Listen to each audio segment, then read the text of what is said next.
கல்யாணம் அப்படிங்கிறது ரொம்ப அழகான ஒரு ரிலேஷன்ஷிப், ஒரு அழகான நட்பு, ஃப்ரெண்ட்ஷிப்னு கூட சொல்லலாம். கல்யாணம் பண்ற எல்லாருமே நம்ம நல்லா இருக்கணும், நம்ம குழந்தை குட்டியோட நிறைய சக்ஸஸ்ஃபுல்லா இருக்கணும் அப்படின்னு தான் ஆசைப்படுறாங்க.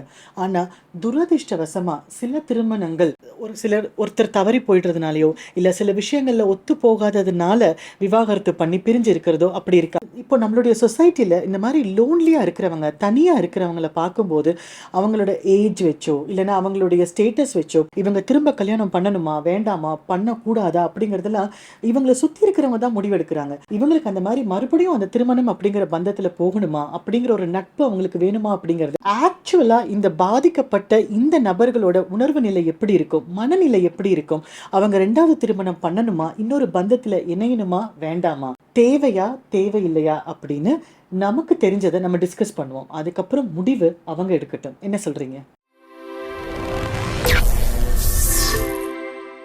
இந்த உலகத்தில் இருக்கிற எல்லா ஜீவன்களுக்குமே அன்பை ஷேர் பண்ணிக்கிறதுக்கோ, இல்லை ஒரு சந்தோஷமான விஷயத்தை ஷேர் பண்ணிக்கிறதுக்கோ, இல்லை மனசு வலி இருக்கிற ஒரு விஷயத்தை ஷேர் பண்ணிக்கிறதுக்கோ கண்டிப்பாக ஒரு துணை, ஒரு கம்பானியன் தேவை அப்படிங்கிறது என்னுடைய ஹம்பிள் ஒப்பீனியன். எல்லா உறவுகளையுமே நம்ம உடல் சார்ந்த தேவைகளை மட்டுமே வச்சு நம்மளால பார்க்க முடியாது. ஸோ ஒரு குறிப்பிட்ட வயசுக்கு மேலே ரெண்டாவது திருமணம் அவசியமா, இல்லைன்னா ஒரு குறிப்பிட்ட வயசுக்கு மேலே இப்படி ஒரு வாழ்க்கை துறை தேவையா அப்படிங்கிற முடிவெல்லாம் அந்த நபர் தான் எடுக்கணுமே தவிர நமக்கு யாருக்கும் அந்த முடிவு எடுக்கிறதுக்கு ரைட்ஸ் கிடையாது அப்படிங்கிறத முதல்ல சுற்றி இருக்கிறவங்க புரிஞ்சுக்கணும். அந்த பாதிக்கப்பட்ட நபருக்கு இல்லை எனக்கு ஒரு வாழ்க்கை துணை வேணும், எனக்கு ஒரு கம்பேனியன், ஒரு ஃப்ரெண்டு வேணும் அப்படின்னு முடிவு பண்ணால் நம்ம மனிதாபிமானத்தோட பண்ணக்கூடிய ஒரே விஷயம் அதுக்கு சப்போர்ட் பண்ணுறதும், அவங்க கூட நம்ம உதவியாக நிற்கிறதுக்கும், அவங்க சரியான ஒரு துணையை தேர்ந்தெடுக்கிறாங்களா அப்படிங்கிறதுல நம்மளுடைய ஹெல்ப் அவங்களுக்கு கொடுக்கறதுமா மட்டும்தான் இருக்கணுமே தவிர உனக்கு இது தேவையில்லாத விஷயம் நீ பண்ணாத அப்படி நெகட்டிவாக சொல்கிறதுக்கு நமக்கு ரைட்ஸ் இல்லை அப்படிங்கிறத நம்ம புரிஞ்சுக்கணும். அப்படிங்கிறதும் என்னுடைய ஹம்பிளான ஒப்பீனியன். அதில் உங்களுக்கு மாற்று கருத்து இருந்ததுனாலும் ஓகே தான். ஸோ எதனால ஒரு கம்பேனியன் இல்லைன்னா ஒரு ரெண்டாவது திருமணம் இல்லைன்னா இன்னொரு உறவு அப்படி வேணும் அப்படின்னா அதுக்கு முக்கியமான 3 காரணங்கள். முதல் காரணம் நம்ம முன்னாடியே சொன்ன மாதிரி நம்மளுடைய ஸ்நேகத்தை பகிர்ந்துக்கிறதுக்கும் நம்மளுடைய சந்தோஷத்தை பகிர்ந்துக்கிறதுக்கும் நமக்கு கண்டிப்பா ஒரு அன்பான துணையும் வாழ்க்கை துணை நண்பனோ தோழியோ வேணும் அப்படிங்கிறது தான் முதல் காரணம். யாரும் தனிமையில அவஸ்தப்படக்கூடாது அப்படிங்கிறது முதல் காரணம். ரெண்டாவது, ஒருவேளை நீங்க ஏதோ ஒரு மனஸ்தாபத்தினால இல்லைன்னா மனம் ஒத்து போகாததுனால டிவோர்ஸ் பண்ணிட்டு நீங்க இந்த செகண்ட் மேரேஜ் பத்தியோ இல்லை இந்த செகண்ட் அவர் ரிலேஷன்ஷிப் பத்தியோ நீங்க கன்சிடர் பண்றீங்க அப்படின்னா கண்டிப்பா அந்த மேரேஜ்ல நீங்க பண்ண தவறுகளோ இல்லை ஈகோயிசமோ இல்லை ஏதாவது ஒரு விஷயத்துல உங்களால ஒத்து போக முடியாம இருந்ததோ இல்லைன்னா ஒரு கொஞ்சம் பிடிவாத குணம் உங்களுக்கே இருக்கு நீங்க நினைச்சிருந்தீங்க அப்படின்னா இந்த ரிலேஷன்ஷிப்ல நீங்க இன்னும் மெச்சூர்டாகவும் இன்னும் ஒருத்தர் அப்ரிஷியேட் பண்ற மாதிரியும் நீங்க பிஹேவ் பண்றதுக்கு நிறைய சான்ஸ் இருக்கிறதுனால இந்த ரிலேஷன்ஷிப்ல இன்னும் கமிட்மெண்ட்டும் மெச்சூரிட்டியும் நிறைய இருக்கும் அப்படிங்கிறது கண்டிப்பான உண்மை. அது மட்டும் இல்லாம உங்களுடைய கோல்ஸ் உங்களுடைய பேஷனை ஷேர் பண்ற ஒருத்தவங்களா நீங்க சூஸ் பண்ணும்போது டெஃபினட்டா உங்க வாழ்க்கை இன்னும் அழகானதாகவும் நிம்மதியானதாகவும் மாறதுக்கு நிறைய வாய்ப்புகள் இருக்கு. மூணாவது முக்கியமான பாயிண்ட் என்ன அப்படின்னா இந்த ரிலேஷன்ஷிப்ல நீங்க இன்னும் கிளியர் எக்ஸ்பெக்டேஷன்ஸோடையும் அண்டர்ஸ்டாண்டிங்கோடையும் வர்றதுனால கண்டிப்பா இந்த ரிலேஷன்ஷிப்ல உங்களுக்கு நிறைய தெளிவு இருக்கும். இது எனக்கு பிடிச்சிருக்கு, இது அவருக்கு பிடிச்சிருக்கு, அவங்களுக்கு பிடிச்சிருக்கு அப்படிங்கிற அந்த ஒரு கிளாரிட்டி இன்னும் ரொம்பவே அழகானதா இருக்கும் அப்படிங்கிறதும் உண்மைதான். ஒருத்தவங்க தனிமையில இருந்து வெளியில வந்து ஒரு நல்ல நண்பனோடையோ தோழியோடையோ ஒரு ரிலேஷன்ஷிப்ல வரும்போது கண்டிப்பா அது ரொம்ப அழகானதா மாறுறதுக்கு இந்த 3 காரணங்கள் மோர் தென் இனஃப் அப்படின்னு நான் நினைக்கிறேன். இதுல நம்ம ப்ரிகாஷியஸா இருக்க வேண்டிய 3 விஷயங்கள் என்ன தெரியுமா? முதல் விஷயம், இந்த மாதிரி செகண்ட் உறவு முறைக்குள்ள வர்றவங்க எல்லாருக்குமே ஒரு இமோஷனல் பேகேஜ் இருக்கு அப்படிங்கிறத நம்ம அவாய்ட் பண்ண முடியாது. நிறைய நெகட்டிவிட்டி அவங்க லைஃப்ல பார்த்துருக்கலாம், நிறைய காயங்கள், வலிகள், வேதனை, துரோகம், இது எல்லாமே அவங்க அந்த ஒரு இமோஷனல் பேகேஜை கொண்டு வராங்க.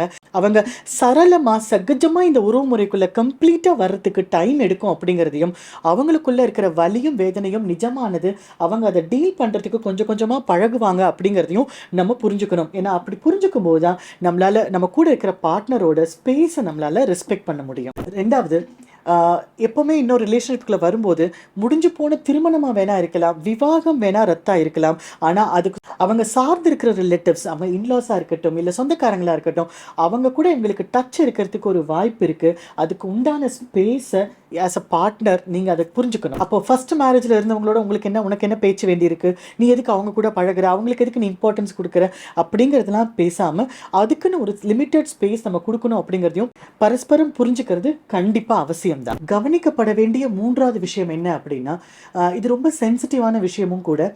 ஒருவேளை அந்த எக்ஸ் இருக்காங்க அப்படின்னா, அந்த ஹஸ்பண்டோ ஒய்ஃபோ இருக்காங்க அப்படின்னா, எப்பயாவது ஒரு தடவை வருஷத்துல ஒரு தடவையோ இல்ல 6 மாசத்துக்கு ஒரு தடவையோ அவங்க இவங்க கால் பண்ணி உங்களோட ஸ்பவுஸ் கூட பேசுறாங்க, உங்க பார்ட்னர் கூட பேசுறாங்க அப்படின்னா, அந்த இடத்த விட்டு நீங்க நகர்ந்து போய் அதை பத்தி நீங்க கூடுதலா டிஸ்கஸ் பண்ணாம இருக்கிறதும், அவங்களுக்கு உண்டான அந்த ஒரு 10 நிமிஷமோ 15 நிமிஷமோ அவங்களுக்கு அந்த ஸ்பேஸ் கொடுக்கறதும் ரொம்ப ரெஸ்பெக்ட்ஃபுல்லா இருக்கும்னு நினைக்கிறேன். ஏன்னா செகண்டா வர இந்த ரிலேஷன்ஷிப்ல ஏற்கனவே அவங்க கொஞ்சம் பேகேஜ் கொண்டு வராங்க, அவங்களுக்கு பின்னாடி கொஞ்சம் மென்டல் பிளாக்ஸ் இருக்கு, அந்த ரிலேஷன்ஷிப்ல இன்னும் அது அன்ஃபினிஷ்டா இருக்கு அப்படிங்கறத நீங்க புரிஞ்சுக்கிறதும், அதுக்கேற்ற மாதிரி அவங்களுக்கு உண்டான அந்த ஒரு சின்ன ஸ்பேஸை விட்டு கொடுக்கறதும் ரொம்ப எசென்ஷியலா இருக்கும்னு நினைக்கிறேன். இந்த 3 விஷயங்கள்ல கொஞ்சம் கவனமா இருங்க. உங்களோட ரியாக்ஷன்ஸ் எப்படி இருக்கு அப்படிங்கறத பார்த்துக்கோங்க. கூடுதலா இந்த விஷயத்தை டிஸ்கஸ் பண்ணாம ஒருத்தருக்கு ஒருத்தர் பரஸ்பரம் அந்த ஸ்பேஸ் விட்டு கொடுக்கும்போது கண்டிப்பா இந்த இஷ்யூஸ் எல்லாம் உங்களுக்கு ஒரு பெரிய இஷ்யூவாவோ இல்லைன்னா ஒரு நெகட்டிவிட்டியோ உங்களோட ரிலேஷன்ஷிப்குள்ள கொண்டு வராம இருக்கும். இதை தவிர நீங்க ரொம்ப கவனம் செலுத்த வேண்டிய, உங்களுடைய ஃபோக்கஸ் இருக்க வேண்டிய 3 விஷயங்கள் என்ன தெரியுமா? உங்களுக்கு இப்ப இருக்கிற இந்த ஸ்பவுஸோட உங்களோட எக்ஸ் ஸ்பவுஸை கம்பேர் பண்ணி யாரையுமே டீக்ரேட் பண்ணியோ இல்ல அதிகப்படுத்தியோ பேசவே கூடாது. உங்களோட எக்ஸ் ஹஸ்பண்டோ இல்லைனா எக்ஸ் ஒய்ஃபோ இல்லைனா எக்ஸ் கேர்ள் ஃப்ரெண்டோ அவங்களோட டாபிக்கோ இல்லைனா அவங்களோட பேரோ இந்த இடத்துல நீங்க வராம பாத்துக்கிறது ரொம்ப புத்திசாலித்தனம். ஏன்னா எல்லாராலையுமே எல்லா விஷயங்களையுமே அப்படியே மறந்துட்டு கண்டிப்பா இன்னொரு ரிலேஷன்ஷிப்குள்ள வர முடியாது. எங்கேயோ மனசுல ஒரு ஓரத்துல அந்த பழைய நினைவுகள் இருக்கதான் செய்யும். ஆனா அதை எப்பயுமே நம்ம ரெஃபர் பண்ணாம இருக்கிறதும், அவங்கள கம்பேர் பண்ணி பேசாம இருக்கிறதும் ஒரு பெரிய பிளஸ் பாயிண்டா இருக்கும் இந்த ரிலேஷன்ஷிப் ரொம்ப ஆரோக்கியமானதா இருக்கிறதுக்கு. நான் என்ன சொல்றேன்னு உங்களுக்கு புரியுது தானே? 2வது, ஒரு சில இடங்கள்ல அவங்களையும் அறியாம உங்களையும் அறியாம ஏதோ ஒரு மொமெண்ட்ல அந்த எக்ஸ் ஹஸ்பண்டை பற்றியோ இல்லைனா எக்ஸ் ஒய்ஃப் பற்றியோ கேர்ள் ஃப்ரெண்ட் பற்றியோ நீங்கள் டக்குன்னு ஏதாவது ஒரு நல்ல விஷயம் சொல்கிறீங்க அப்படின்னா அது ரொம்ப பர்சனலாக எடுத்துக்காம, ஐயோ இவங்க மனசுலன்னா அவங்க தான் இருக்காங்க போல இருக்கு, நான் இல்லை போல இருக்கு, அப்படின்னா என்ன பண்ணாலும் இந்த ரிலேஷன்ஷிப் ஒர்க் அவுட் ஆகாது போல இருக்கு அப்படிங்கிற சீரியஸான தாட்டுக்கெல்லாம் போகாமல், ஓகே இந்த ஸ்பவுஸ் இந்த விஷயத்தில் இவங்களை அப்ரிஷியேட் பண்ணுறாங்க அப்படின்னு அந்த தாட் ஃபார்மை நீங்கள் அங்கேயே பிளாக் பண்ணுறதும், பண்ணட்டும் அதில் என்ன தவறு இருக்குது அப்படின்னு நீங்கள் ஒரு புரிஞ்சுக்கிறதும், அந்த இடத்தோடு நீங்கள் அந்த திங்கிங்கை ஸ்டாப் பண்ணுறதும் உங்களோட மன நிம்மதி அஃபெக்ட் ஆகாம இருக்கிறதுக்கும், அதனாலேயே உங்க ரிலேஷன்ஷிப் ஸ்பாயில் ஆகாம இருக்கிறதுக்கும் ரொம்ப உதவிகரமா இருக்கும்.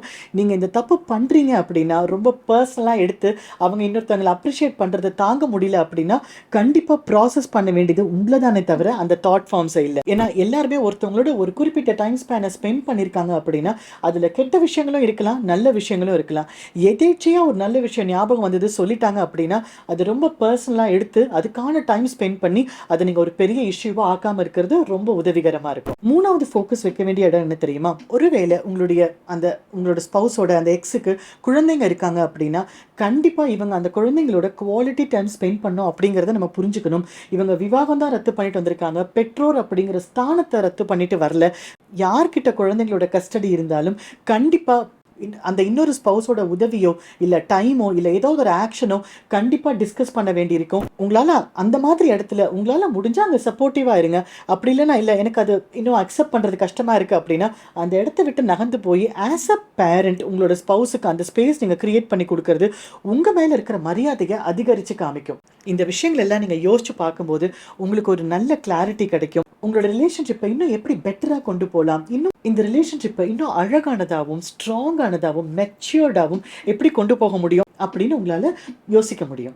துரதிர்ஷ்டவசமா நீங்க ஒரு ரிலேஷன்ஷிப்லேருந்து வெளியில வந்து இல்ல அந்த ரிலேஷன்ஷிப்ல இருக்கிறவங்க யாரோ ஒருத்தவங்க தவறி போய் அதுலேருந்து நீங்க வெளியில வந்திருக்கீங்க அப்படின்னா கண்டிப்பா அந்த ஒரு மன வேதனையும் காயமும் ஆறுறதுக்கு உண்டான நீங்க ஒரு ஹெல்த்தியான ரெக்கவரி டைம் எடுத்து ஒரு பிரேக் எடுத்து அதுக்கப்புறமா உங்களுக்கு ஒரு அன்பான புரிதலோடு இருக்கிற வாழ்க்கை துணை அவசியம் அப்படின்னு உங்களுக்கு தேவை அப்படின்னு நீங்க முடிவெடுத்தீங்கன்னா அதுக்கப்புறம் எந்த சோஷியல் ஸ்டிக்மாவாலையும் எந்த ஒரு சொசைட்டல் ஜட்ஜ்மெண்ட்காகவும் நீங்க தயவு செஞ்சு வெயிட் பண்ணாதீங்க.